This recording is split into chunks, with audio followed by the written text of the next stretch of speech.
Hey, how's it going? My name is King Jobs or Jobs, and welcome back to another video. Today, we've got a new type of video for the channel, which I'm really excited to share with you guys. It's a gameplay of me absolutely dominating a 10v10 game on the map Greece, where I went 95-9 while dropping 3 swarms and a 20 kill streak in the process. Now, before some of you ask, there was no reverse boosting or session joining. I was just in the zone. It was absolutely frying the entire lobby. So I hope you guys enjoy this, as it's my best MW3 game to date. So here's the class I was using in the gameplay, and at the end of the video, I'll also skim through my recently played matches to prove that there was no reverse boosting needed at all for this game. Lastly, thank you all so much for the support on my most recent video on how the EMP is broken right now in MW3 multiplayer. If you're new to the channel or haven't checked that out yet, I definitely recommend you do so. And if you all enjoyed watching this, let me know by leaving a like, as that's the best way for me to tell what type of videos I should continue making for you guys. Alright, so let's get into the gameplay. So in multiplayer, I've been working on my camo completionist challenges here and there in between my Warzone sessions, and so far I've completed the MCW, Holger, MTZ556, and now I'm working on the DG. And I was kind of curious to know if the DG56 was still good or not, since the last time I'd really used it in multiplayer, and not just trying to get some like meme camo challenges done, was the first week that the game came out, because I got the Forge camo for all 8 Rs on that first weekend. I also thought it gotten nerfed, but I went back through all the patch notes and didn't see anything for the DG56 for multiplayer, but I did see that it got nerfed for Warzone. And speaking of nerfs for Warzone, please, for the love of God, nerf the Interceptor again. Holy hell, that gun is still broken AF. It is still a 3-shot kill, which is better than a 2-shot kill, but it's still disgusting. And if you're not using it in Warzone, I think you're messing up. All these videos of like absolute meta loadouts are definitely stretching the truth a bit, because the Interceptor is the best gun in Warzone, hands down, without a doubt. It's broken. Warzone rant aside, I determined that after this game, the DG56 is still very, very good in multiplayer, as you guys can see by this gameplay. Like, this is easily my best game of MW3, and I've used the MCW and Holger. I've got those completionist challenges done, so I have like 1,500 kills with each of those. And I haven't dropped a game like this with either of those guns. So DG56, definitely still very much in the meta for AR weapons. Highly recommend you guys give it a go if you haven't yet. But also too, in multiplayer, I've settled into like a class vest perk loadout that I really enjoy running a lot, especially since I'm usually trying to get really high streaks whenever I'm playing multiplayer matches. I also think this combination is really strong, and I also don't see them nerfing it anytime soon. So the combo that I have is, first up, the Assassin Vest, which, if you guys don't know, you're permanently off the minimap regardless of how much you move, unlike Ghost TV camo gear. So I'm never on the map if I run a suppressor on my gun, which I am in almost every game that I play. And also, the enemies that I kill, it doesn't show skulls for their teammates, like on their screen. So they don't know, unless they're really aware, that a teammate of theirs died nearby them. So that's why throughout this gameplay, I think you guys will see, you know, some people kind of just like running, sprinting straight head first into me, even though I just took out one of their teammates nearby them. It's because there's no skull that pops up. So unless they're super aware of their surroundings or like paying attention to where their teammates are on the minimap, they're not going to really know that their teammate just died nearby them. Now for the gloves, boots, and gear, I'm permanently running the scavenger gloves, since the one downside of the Assassin Vest is that you don't get a field upgrade. So you need ammo when you're going for streaks, and the only way to really do that is scavenger gloves, or you just run around picking up random guns off the ground, which I absolutely hate doing. That just totally ruins the flow of the game for me if I try to do that. So scavenger gloves for me are a must. For boots, covert sneakers, that's what I use. I use covert sneakers on every class, every game mode, all the time.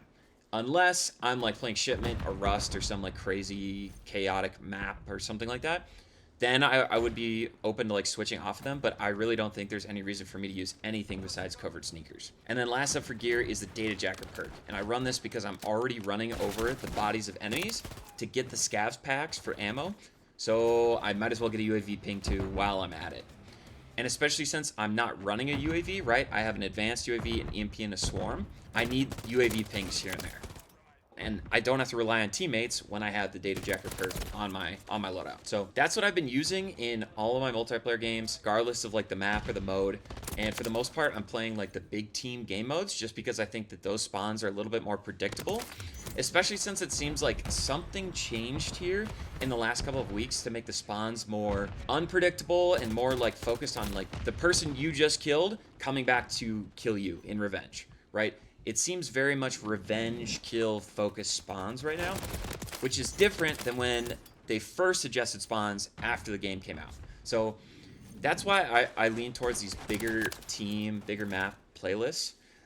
Also, of course, just because there's more players around on the map to take out, so it's a little bit higher paced gameplay than like a 6v6 game. So I've just been having a lot of fun on these playlists. I like the maps for the most part a lot. Like, I get Greece a ton. Afghan's a really common one. Karachi is probably up there at the top for my favorite maps to play in general, but especially in 10v10 or 12v12, you can get some really crazy spawn traps going on the map.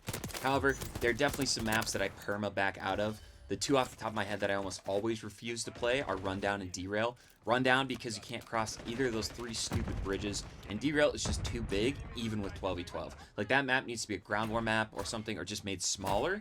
I don't know what, but that map just isn't it. Now, what I really hope to see is that they remaster some maps from the original MW2, like Overgrown, or potentially Carnival or Trailer Park. I think those 3 were probably some of my favorite OG MW2 maps that aren't currently in MW3. Now, as for game right now, what we've got going on, so I'm calling in a swarm here, and I'm also calling in an EMP. And so, not sure if you guys have noticed, or, you know, if you have watched my past 2 videos, those past 2 videos have been dedicated to cheesing with the EMP. And as you can see, I just called it in and did not get any points there for it. And, like, that's something that I've noticed. I mean, it's definitely possible that, right, like, the EMP is not going to give you points. It is very kind of like map or lob, not map, but it's very lobby dependent, and kind of like the timing at which you call in the streak during the game. Something else that factors into whether your EMP is going to give you a ton of points or not is if you've called in an EMP recently, or someone else on your team has called in an EMP recently. Because I think the majority of the points are like when you get these big bonus juicer points from the EMP towards your score streaks come from taking out kill streaks, right? It's not so much the equipment on the map or the field upgrades, right? It's mainly the kill streaks that are up. So if an EMP has just been called in recently, or your teammate has called one in, you're not going to get a lot of points from your EMP. That's just kind of the way it is. So yeah, and in this game here, right, I'm going to talk about a little bit about like my play style and how I play on, especially on Greece. So Greece in general is a very like traditional style of Call of Duty map. It's got your left lane, your middle lane, and your right lane. 3-lane map. It's very linear and long. There's not a lot of like flanking routes or that kind of thing, unless you like go in the water or you know, you're swimming on either side of the map or through the canals through the middle. Otherwise, it's very much linear and very kind of like a straightforward map. And generally, what I try to do when I'm playing for streaks is I'm pushing up one side of the map that my teammates, for the most part, aren't on. It's a little tougher to do in these big team playlists where you have maybe 9 or 11 other teammates, but that's what I'm always trying to look for. I'm trying to find one side of the map my teammates are not on and push up that one side as far as I can without flipping their spawns. And then once you've got pushed up far enough, then you kind of just play until they start coming to revenge kill you. And then that's kind of how I go about my streaks, or getting my streaks most of the time. Another thing that I do to help me get these streaks is I do, especially in hardpoint, I play around the hardpoint. And there's something that's very important if you're running score streaks, is the first time that a hill is captured by someone on your team, you get 200 points. Or if, say, your team starts out in the hill, they get cleared out of the hill by the enemy team, and then you come in and take over the hill, then you get 200 points towards your score streaks. So sometimes here throughout the gameplay, you'll see me kind of like just chilling by the hill, but not like sitting in it. I'll just be playing around it, kind of waiting to jump into the hill to kind of get that quick 200 point bonus towards my streaks, and then I keep going on and doing kind of like my own thing. Also too, I'm not really playing the objective in this game mode. You know, when I'm playing just general multiplayer matches, that's not really my goal, is to like win games some of the time.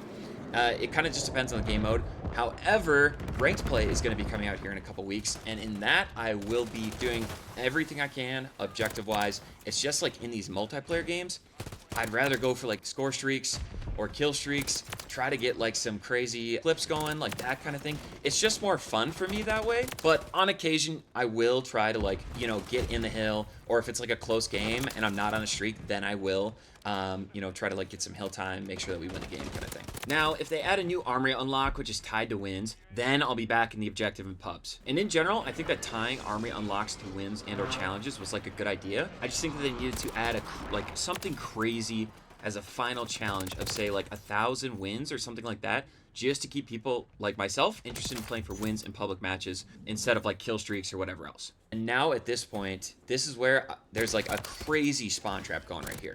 All of them just spawn in front of me right there like that. Almost get taken out, but thanks to my advanced UAV, I'm able to like play safe here, lay down, look to my right, pre-aim this guy, take him out. I know this guy's in the water right below me, so I shoot him in the back. And now I've got, I think this is my third swarm of the game at this point. And I call another, I can't call it EMP. I don't think it let me call it in there. I can't tell. I think it did actually, never mind. So I call in all my streaks. I think I've had an advanced UAV for almost this whole game. And so having that advanced UAV up has kind of just allowed me to just kind of head down, run at my opponents. Oh yeah, and that tilted me. That was a 20 kill streak that I was on there. A 20 kill streak, and my swarm kills me. And that's something you guys need to know about the swarm. The swarm towards the end of the game, whether it's like hard point, there's like 20 or 30 points left, or domination, you're getting close to the end, your swarm is just going to dive straight down onto the map wherever they're hovering. So it has a very high likelihood of killing you. So anyway, that is the 95 and 9 gameplay on Greece with the DG56. That is my best game so far in MW3. And now we're just going to go quickly skim through my match history. As you can see, there's no cuts here. There's no funny business, no nothing.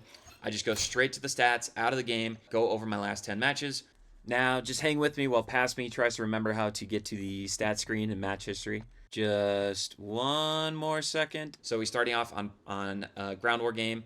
A couple of these games I just backed out of pretty early. That 36-4 was the gameplay from my last video. And there were just a couple of the shipment games in here too. So nothing crazy, no reverse boosting, no session joining, nothing like that. So, all right. Thank you all so much for watching. I really appreciate the support in the last few videos. And make sure to leave a like and subscribe if you enjoy the content. So with that, I will see you all in the next one.